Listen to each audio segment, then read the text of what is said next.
Gemini is getting a bit more useful as Google has begun rolling out an update that gives its chatbot the ability to generate files directly from the prompt bar. Hello and welcome to GadInsider, your hub for the latest tech news.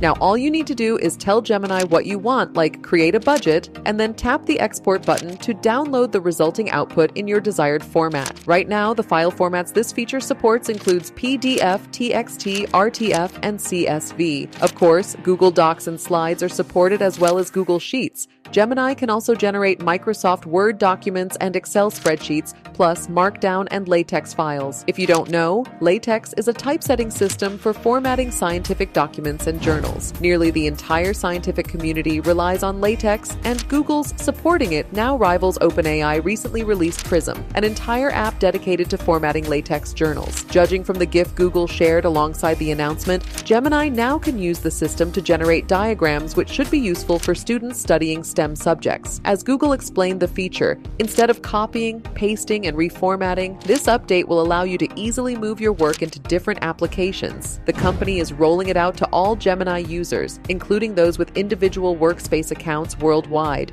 Google isn't the first AI provider to offer file exports. Anthropic's Claude chatbot has had the ability to edit and generate files, including Excel spreadsheets, since last September. Still, having this ability in Gemini as well is admirable. For more updates, subscribe to GadInsider, like and share the video, and don't forget to press the bell icon so you never miss any update.